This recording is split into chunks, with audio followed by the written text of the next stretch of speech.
Hello, my name is Barry, and this is my bed. Do you have chronic bed rot too? Welcome as we embark on Gypsy Rose Blanchard Life After Lockup Season 2, Episode 3. A longer intro today, sorry. Sorry about the quality of my videos in the last video and this video. I have gained almost 300 followers since my last two videos, so thank you so much. I'm very pleased. I'm so heartwarmed by all the comments. I am a new creator, so I get discouraged very, very easily, and I want to give up. But the comments, literally, this is why I'm going to film and edit and post in one day, hopefully, because I'm off. I'm going to take my day off to talk to you guys, because I'm so excited now. I'm finding my people, my bedrotters. I'm not gonna lie, I shed a couple tears reading the comments. I'm so happy you all found me. Anyway, let's get started. I don't want to be one of those people who has like a 15-minute intro. We're gonna cut to the chase. Cut to the case? What is this? Whatever. We're gonna get to the gyp shit. Whatever. The first thing we see in this video starts out with her pushing prenatal vitamins on the TikTok. So production shows a clip of her video and then a bunch of other content creators' videos talking shit on Gypsy and how she's just trying to exploit her pregnancy and be a mommy vlogger. So it shows that, and then it starts to cut back and forth between Gypsy at her house in Cutoff with Rod and Christy, and then Ken at their new house, and he's unpacking and doing that kind of stuff. And they're both talking about the haters online and how it affects Gypsy. She says that she doesn't want to be a role model for everyone's daughters for the wrong reason, and she wants to be a role model for her daughter despite her past. Cuts to Ken, and he's like taping the back of his TV or something. Hey, at least he mounted it. I didn't think he could. And he's talking about how they all have to have a certain level of patience and support when it comes to Gypsy and this stuff. Cuts back to Gypsy. It's my motherfucking birthday, hey! Cuts back to Gypsy, and she claims she's never addressed the elephant in the room of how she's acquired her level of status. And she still never addresses it, unless production cuts it out, but she still never says the words. Because in her interview with the Vial Files, she did say she doesn't identify as a murderer. Cut back to Ken, and he can't even keep his sentences straight. He forgets what he's saying mid-sentence, which I'm not making fun of him for this. He has ADHD, he says in a later episode, and so do I. I do this a lot. So cuts back to Gypsy, and she says, to say I'm deserving of a platform of celebrity status, I know I'm not deserving of that status. She thinks she's a celebrity. I have no words. I literally have no words. Literally thinks she's a celebrity. That explains a lot of her delusion. Hold on, what is the definition of celebrity? Celebrity is a famous person, by definition. Okay, define famous person. Is an individual with widespread public recognition, usually achieved through success or merit in a particular field, and is known by many people. Okay, well, she didn't have any success other than murdering her mother, so... But by definition, she might be a fucking celebrity. Deserving of a platform that is celebrity status. I am not deserving of that status, and I can recognize that. Next, we see Gypsy and Ken together, and they're packing. They're getting ready to go to San Francisco, and she says she's been planning for 2 days. She's checked the weather, picked out her outfits, tried them on to make sure that they're cute and weather appropriate. I mean, we all know that she's a planner, and she's a prepper. I mean, that's what she went to prison for, is planning her mother's murder, right? But I mean, I missed an opportunity to make this joke in the last episode when she was trying to convince Ken that she needed to buy baby supplies, and she's like, I'm a prepper. I prep. I'm nesting. She said it herself. I also noticed, I think she got the smaller bathroom when she said she wanted the bigger one. Ken comes to ask what she's wearing on the plane. Where's his belt? Where's his boots? He can't find his suit pants. And they're getting ready to leave to go on the plane. He hasn't even packed yet. And she's all like, how did he live before me? Have you seen my belt? No? You know where my boots are? My boots. Check your closet. Okay. How he lived before me. But again, Ken with ADHD, are you medicated, sir? She says she's learning that she's just going to have to be the organized one, and that just seems to be a common theme with men, not to stereotype. Ryan and Ken are a lot alike in that department. They leave, and he doesn't get her luggage at all. He doesn't help her. He leads the way with his, and she follows pushing hers, and then she's got to get the door too, which I'm all for dipshit carrying her own stuff, but I mean, she's pregnant. Gypsy had to get a travel permission slip or whatever from her parole officer to travel to San Francisco because this is going to be a good opportunity. She's speaking on prison reform. It's a program at the college that helps incarcerated or formerly incarcerated people get a college degree, which is all fine and dandy for, lesser charges of people who are trying to do right for their lives and stuff like that. But people with violent crime, I'm probably going to get some hate for this, but people with violent crimes should just stay there in prison, in my opinion. Gypsy should not be out right now. Don't come for me. Hey, if you want to get your college degree in prison, San Francisco's got you in check. Her lawyer/manager comes, and he's in an interview saying that Gypsy in the 33 years of her life has never got to decide what she wants out of her life. And I'm really confused because I thought that she got pregnant by another man and left her husband and then chose to be with the baby daddy. Didn't she choose that? She wasn't forced into that. He also mentions that people are actively trying to get her parole revoked. Someone sent a letter from Texas pretending to be Gypsy, sent it to her co-conspirator, Nick Godejohn, and trying to get her in trouble for contacting him. The hotel, they're getting ready, and she's like, feel how heavy this dress is, the one that she's going to wear for the speech. And he's like, wow, that's, it's a nice dress. My grandma would love it. She's like, you suck. He's like, oh, sorry. It's really nice though. He's ironing his shirt, and I guess he's never ironed a day in his life because he's like, am I even doing this right? She's like, yeah, there's not even any wrinkles in it. You're doing great. He goes, yes, there is. He mumbles it under his breath, and production put that in. I thought that was hilarious.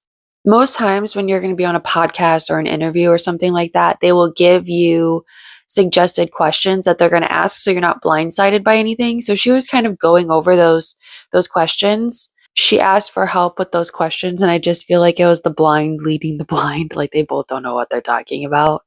You don't have to rehearse. No. But just so you have an idea of what's coming. Exactly. So he's helping explain what misinformation is, the word in misinformation is for her, and giving her examples of how that can affect her life. She's like, okay, so it's like rumors. I feel like if I don't breathe life to it, then it doesn't control my life. And I still maintain control if I don't breathe life to it. And he's like, yeah, that's a perfect way to answer that. And I'm like, that's a perfect way to lie. You're lying. You literally just said in episode 1 to your therapist, we've seen 2 episodes, and all you've done is complain about the hate you get online. So clearly you breathe life to it. You want to debunk it. You want to address it. Like, what the?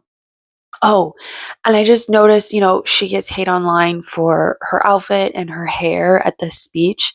And even in recaps I saw of this, she did, because she had her hair up in a clip and then her little flyaways were down.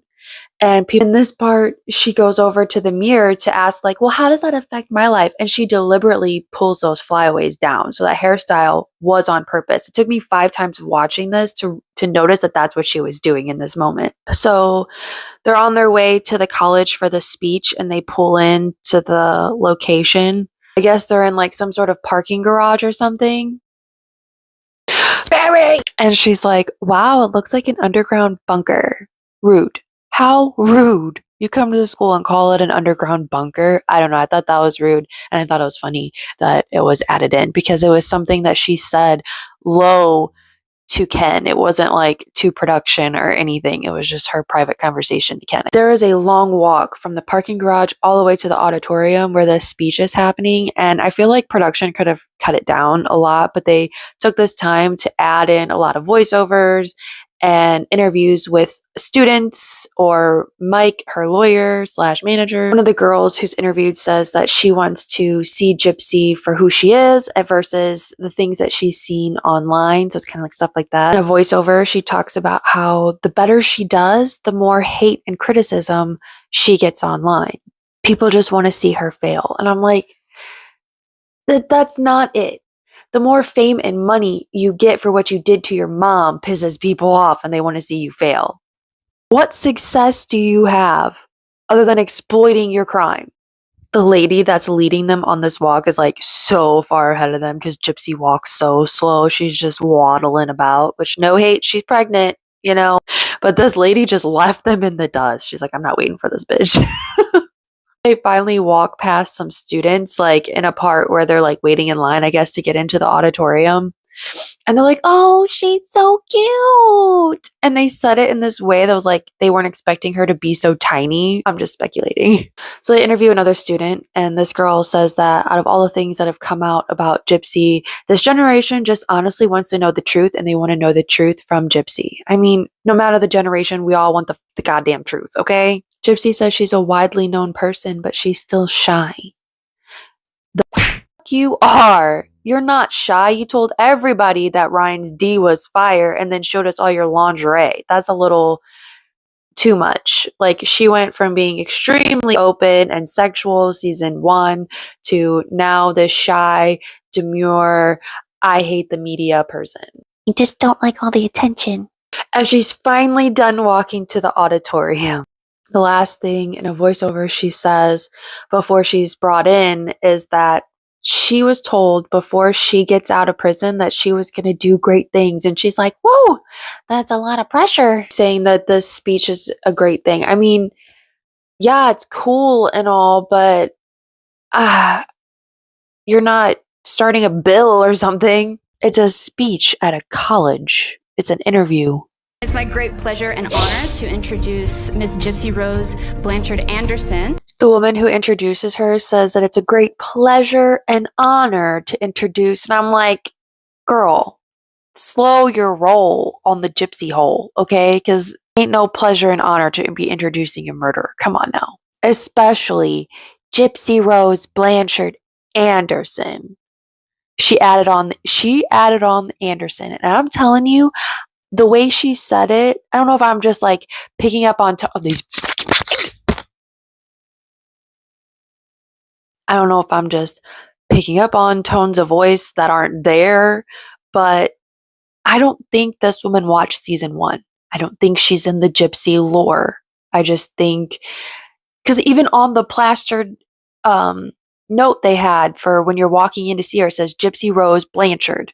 There is no Anderson. I think she saw Ken was there, knows she's married, thought that's her husband. Oh, I should probably add on the Anderson because she added it on. I don't know. I think it was not malicious at all, which makes it almost even more funny. There are chairs on the stage for them to sit on, and she kind of just stands there really long, like her princess moment. I like her dress. I don't know why she got hate on it. I do like her dress, but I was nervous about the fact when she sat down and the buttons were like, you could see in between the buttons. This part I'm going to be reading from my laptop a lot more than I normally do, just because of the questions. The first question is obviously asking her about how she felt more like she was in prison before she was actually incarcerated. And she says that she didn't get a lot of the simple freedoms that people had, like that people missed when they were incarcerated. So like driving a car, or this or that. I didn't get this or that. But what are examples of this and that? All we got was driving a car. That was the only thing, that was a simple freedom that you didn't get before you got into prison. What about McDonald's? Everyone probably missed McDonald's in prison, and you got McDonald's before you were in prison. I guarantee it. You went to Disney World. I'm sure half the people in prison have never been to Disney World. During this interview, they do show pictures or clips depending on what she's saying. So here is where they're showing clips of her from her childhood and then her when she's incarcerated, because she says that she did get these small freedoms in tiny doses, but still does not give an example of what these tiny doses of things that she got in prison. So what are these simple freedoms? Makeup? You get some small doses of makeup. You got to wear makeup outside of prison. You get to cosplay. Interviewer states that he has a pet peeve with the system and how it's very black and white and there is no shades of gray for people who don't know the difference between right and wrong, and asks her opinion on this, which I thought was interesting because the question should have led into how she talks about how she is a shade of gray and the system did take into account her situation. But no, she said the system is very black and white and that things need to change and they should take in the shades of gray when deciding somebody's fate. And I was under the impression that she got a sweetheart deal, is the term. There are girls who have done the same thing as she did, got their boyfriends or somebody to parents so she could be with her boyfriend. It's a tale as old as time. Rarely does the girl get out in only 8 to 10 years. A lot of them are still in prison. One of her friends in prison had the same exact situation as her and she's still locked up. Gypsy got a sweetheart deal for shades of gray because she was a victim of Munchausen by proxy, allegedly. That's a shade of gray. And if you watch the Dr. Phil interviews back when she was in prison for only a year, she stated that she didn't think she should have gotten any time. She's literally delusional and has no remorse for what she did. She thinks she shouldn't have gotten any prison time at all. Her whole plan was for Nick Godejohn to rot in prison for this. The long con. Gypsy is the queen of the long con. The best part of this, though, was when he asks, how has it been rebuilding your life while on parole? And she says, it's been a journey, and pauses and production added in the people going, ooh, ah, and laughing. Love it. She talks about, so she basically answers it by saying that she can't go anywhere that she wants to. She had to ask permission from her parole officer to come to this interview. She hasn't lived her life and sowed her wild oats, as she says, and she hopes that she'll be able to do that after parole, but navigating parole is what's keeping her free. Angle of her lawyer / manager standing behind her off in the corner, so she's like being in the interview in the front frame and then he's in the back. And then they do a little voiceover while she's in the interview. And he's talking about how 9 years ago or whatever it was when he first met her, she was out of breath from being in a wheelchair for so long, from walking from her cell to the attorney-client room. And to see how she has come this far now is just, I'm unbelievably impressed. So she's in better shape now? Is that what you're saying? She doesn't get out of breath from walking long distances? Good for her. The next question is about her crime. Is it overshadowing any good she's done or plans to do? Which I thought was interesting. I don't like the fact that society puts labels on individuals and that defines their character. The one thing that is so true in my life is that I know I don't want to be defined by my crime or my past. I don't want to be labeled a victim. I don't want to be labeled anything. She said that society should be more open-minded and more kind. They showed a girl smiling in the audience like she was laughing.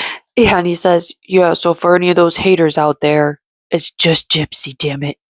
Just Gypsy. So the speech comes to an end and the announcer comes back in and she starts to ask questions from the audience. She's asked, what has helped you find yourself and create your identity after incarceration? She says she's actually still trying to find herself and it's probably going to be a lifelong journey. And then everyone cheers.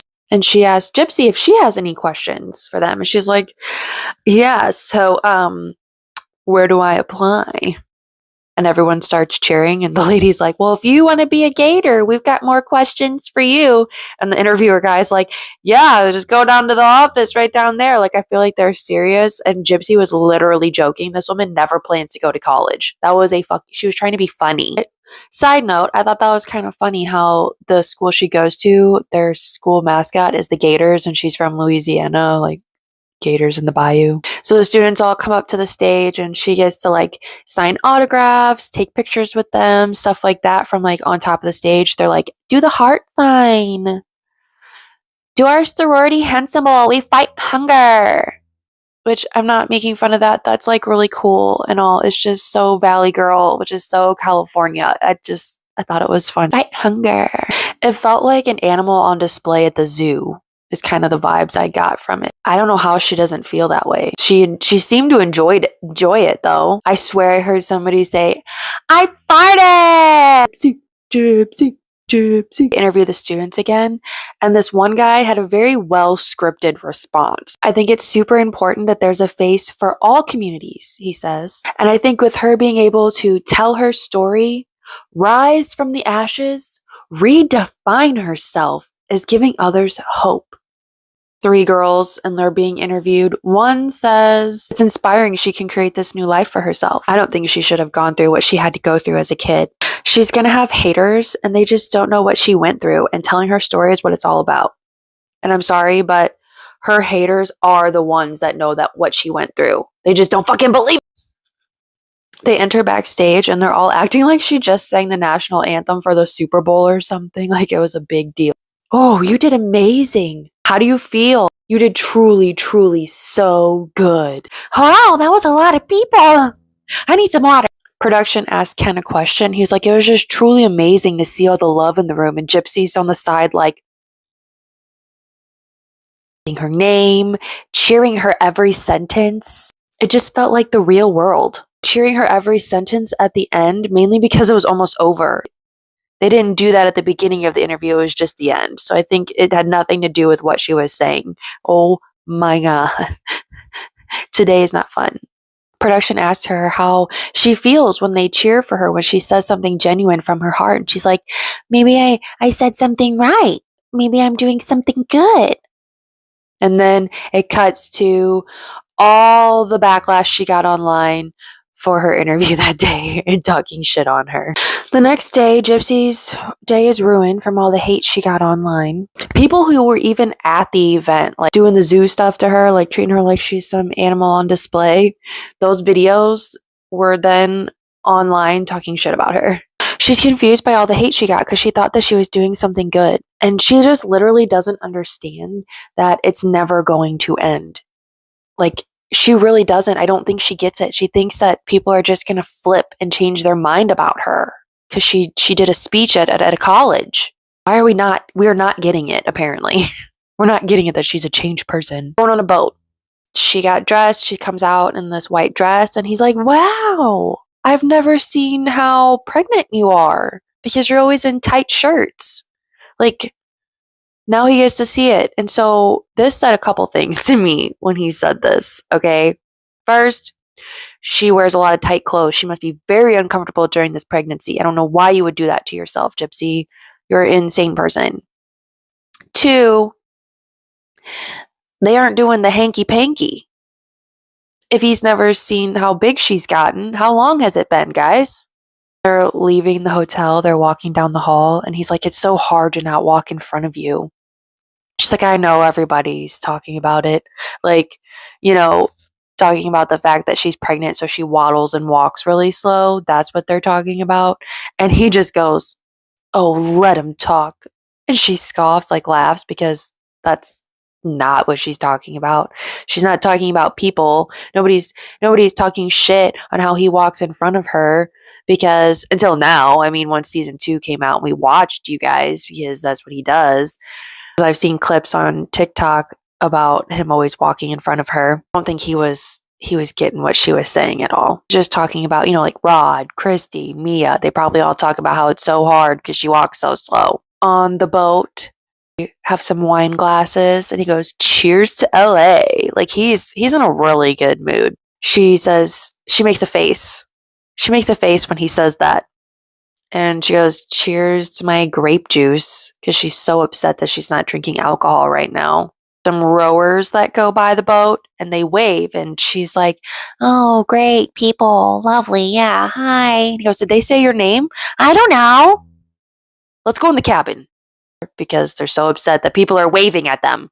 Did they say your name? I don't know. I think I heard them say Gypsy. I think All right, I want to go in the cabin. These are the people that are being nice to them. They're not saying mean things. So why are they so upset about this? They're in the cabin. He says, they're staring at you. And then you hear them say, Gypsy! She's like, damn it! She doesn't wave or acknowledge them or do anything. She just ignores them. Ignoring her fans. Really, she seemed okay with it. It wasn't until he made a big deal about abruptly being like, let's go in the cabin, that her mood changes. But then he's the one that's getting irritated because she's in a mood now. And he's like, well, are you okay? She's like, I'm fine. They say Gypsy again. They showed the Gypsy, I think, like 2 or 3 times, but it sounded the same every time. Like, so to me, I think production just added it in a couple times to make it seem like these people kept hollering her name, but they only did it one time. In a voiceover, she says it's heartbreaking because she just doesn't want to be treated any different. And it's in the cabin, and he asks her again if she's all right. There are certain times that I just don't want to be recognized. Like, I just want to have a nice evening and not have to be Gypsy Rose Blanchard. In a voiceover with Ken, it says that they've only been together for 6 months, so they're still trying to learn each other. But he keeps saying to Gypsy, like, I know something's wrong with you. And she's like, I'm fine. I'm fine. Ken says that he can sense when her energy is off. It's hard to put into words, but it's a feeling you get. It's an energy you feel. He's like, maybe it's a mood she's going through. I don't know. And it gets so upset with production's question, I guess. I don't know. But I thought, as a viewer, her energy was way more off in their anniversary dinner than it is on this boat. And he wasn't picking up on it then, but I guess because he's in such a good mood. I don't know. I do not know why he's picking up on something now, but he didn't before. Maybe he's just making stuff up in his head because he was the one that had the issue with the rowers waving to them. They also get to go to LA, and they're walking on the strip of the beach, like, I don't know, I guess Venice Beach or something. That's the only one I know of. It's really smoggy out there. Is it like that all the time, or is it just the time of year? They're there in October. Is it smoggy time of year? They get a tarot reading, and she gave a pretty accurate reading for what's been going on in her life. You know, like they had a break, they've gotten back together, growth in the family, they just had a move. She's struggling with patience and drama always finding her, even though she tries to stay away from drama. She's supposed to do good for people, stuff like that. So I wanted to, because I used to study tarot, I don't really get into it as much anymore. So I went to my books and I went to my tarot cards, and I paused and zoomed in on the tarot readings. And unfortunately, I could not get a full read of what this woman did because she puts her crystals on the cards. So I couldn't see them. And I don't want to compare or say anything about this woman's trade or her work or her ability when I can't see all the cards. So if you were in my TikTok live, you heard me say that I was going to do that. I can't really. From the cards that I could see, I could tell that it was pretty accurate for what she said, which the cards don't lie. So I should have known better. But it just seemed a little weird. However, depending on the reader, cards in reverse, meaning upside down, could mean a more negative reading or read of the card. Not in every sense, but sometimes it does. So she had a lot of cards in reverse. So I thought that was interesting that they were all positive. When I was reading, some of them were negative. So the only thing I would say is that she probably gave Gypsy a positive reading of the cards in general. I don't know if that's just how she reads the cards, because to each their own in the trade. But yeah, I don't want to say too much on it. At one point, she does mention that she has a spirit guide watching over her, and then it cuts to a commercial. So we're all like, oh, it's our mom, it's Dee Dee. But then it gets back and it says it's a grandmother. So that was playing really nice.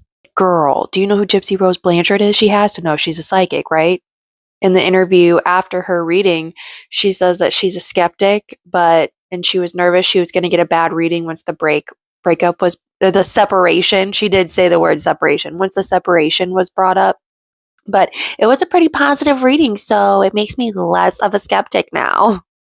So because it was a good reading, it's all good. She believes in tarot now, which her saying she was a skeptic before throws me off, because didn't she say that her mom tried to like use witchcraft against her and take her like period blood and put it in the backyard or something? Like, I don't remember all the details, but you would think that she would be turned off by tarot and witchcraft and any of that stuff if it was used against her in a negative way. But what do I know? Ken and Gypsy were holding hands. I'm put to shame. They actually held hands. Ken must be in a really good mood on this vacation. And I guess they didn't notice that there was nobody in the water at all because it's October and it's freezing. So they go to get like knee deep in the water and then instantly regret it. And Ken looked like a fool.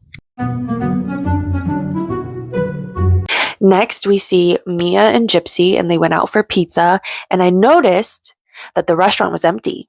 There was a bunch of tables around them, completely empty, silent, no restaurant noises. So I guess production likes Mia because they gave her a private restaurant to eat in for filming. And Mia asks, oh, so they're talking about the speech that she did. And Mia's like, so is that what you went there for? And she's like, yeah, that's what I went there for. So to me, it sounds like they use this as an excuse for a vacation while she's on parole, in my opinion. It basically just tells Mia that even the people who were at the speech were making videos and talking shit on her, even though they seem genuine and nice in person. But I mean, your haters are going to be fake, especially of that generation, Gen Z. Mia tries to make her feel better and be like, you know, there were good things too. Like, she gets it. She says even that the hate's never going to end. It's always going to be there. Gypsy just doesn't get it. She cried her eyes out. She said she cried her eyes out the night of the speech when she saw all the hate she got. At the end of the episode, Gypsy's back at home in Cutoff. She's home alone because Christy and Rod are in Texas visiting her dad. And she's talking about how a hater content creator on TikTok was live streaming and driving up and down her street and recording her house. And she was in her room just like nesting and preparing for the baby.